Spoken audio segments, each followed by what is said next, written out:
Hello everyone, welcome back to my channel.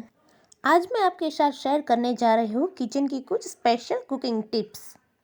ये tip आपकी cooking की प्रोसेस को आसान बना देगी। तो चलिए वीडियो स्टार्ट करते हैं।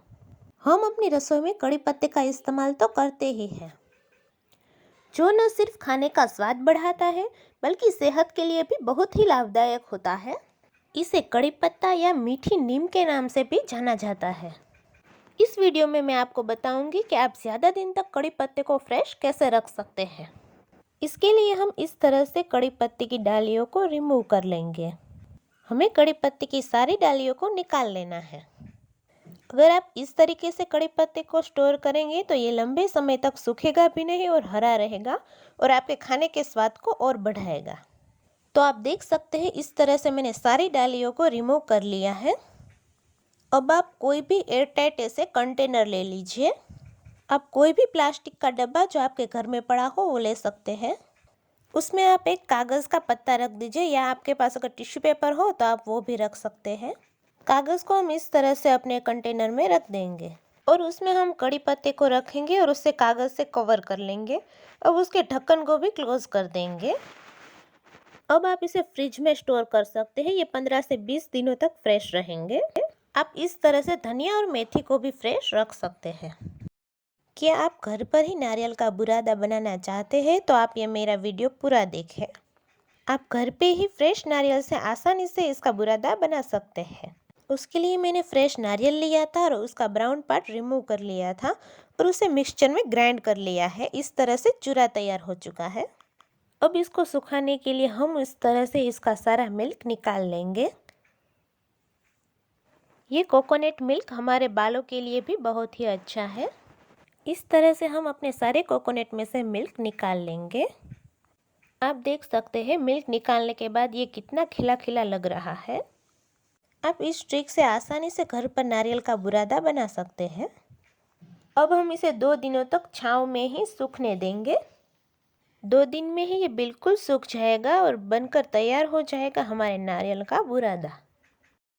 अगर आप भी अपने किचन में इमली का इस्तेमाल करते हैं तो इसे स्टोर करने की ये ट्रिक आपको ज़रूर काम आएगी।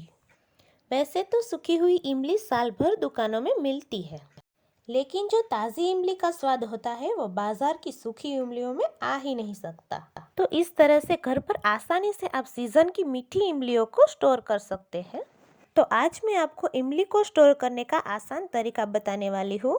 तो इसके लिए मैंने इमली के छिलके को रिमूव कर दिया है और उसे धूप में सुखा लिया है। अब हम उसमें नमक ऐड करेंगे।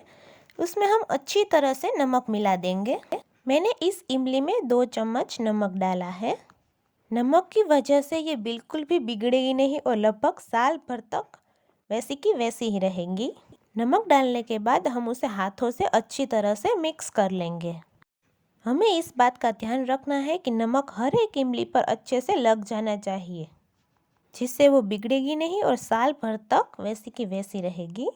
अब हम इस तरह से इसके लड्डू बना लेंगे, जिससे वो बिगड़ेगी नहीं और हम उसे साल भर तक स्टोर कर सकते हैं। हम इस तरह से सारी इमलियों के लड्डू बना लेंगे।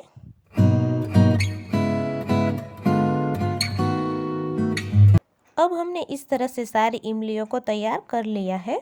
अब हम उसे एयरटाइट कंटेनर में स्टोर करेंगे। अब हम उसे फ्रिज में या फ्रिज के बाहर आसानी से स्टोर कर सकते हैं। हमने इसमें नमक मिलाया है, इसीलिए आप इसे फ्रिज के बाहर भी रख सकते हैं। ये 1 साल तक वैसी की वैसी ही रहेंगी। अब हम इसके ढक्कन को क्लोज कर देंगे। इस तरह से आप आसानी से 1 साल तक अपनी इमली को स्टोर कर सकते हैं। क्या आपकी कैंची की धार भी चली गई है और आप उसे बाहर बनवाने जाना भी नहीं चाहते? तो आप इस ट्रिक से घर पे आसानी से अपनी कैंची को धारदार बना सकते हैं। इस तरह से दवाई के खाली पैकेट्स तो हमारे घर पे होते ही हैं। आप जैसे जैसे उसे काटते जाएंगे वैसे ही आपकी कैंची की धार और तेज़ होती जाएगी। इस ट्रिक से आपकी कैंची की धार कभी भी कम नहीं होगी और वो वैसी की वैसी ही रहेगी। जब भी कोई दवाई का पैकेट खाली हो तो आप उसे इस तरह से अपनी कैंची से काट लीजिए। 1 या 2 बार के इस्तेमाल से ही आपको इसमें फ़र्क दिखाई देगा। इस हैक से आपके कैंची की धार कभी भी नहीं जाएगी। आप इन सभी टिप्स को ज़रूर फॉलो करना और मुझे कमेंट करके ज़रूर बताना कि आपको मेरा वीडियो कैसा लगा। अगर वीडियो अच्छा लगे तो लाइक, शेयर और सब्सक्राइब करना बिल्कुल ना भूलें और बेल आइकन भी ज़रूर प्रेस करना, जिससे आपको मेरे नए नए वीडियोज़ की नोटिफिकेशन मिलती रहे। Thanks for watching.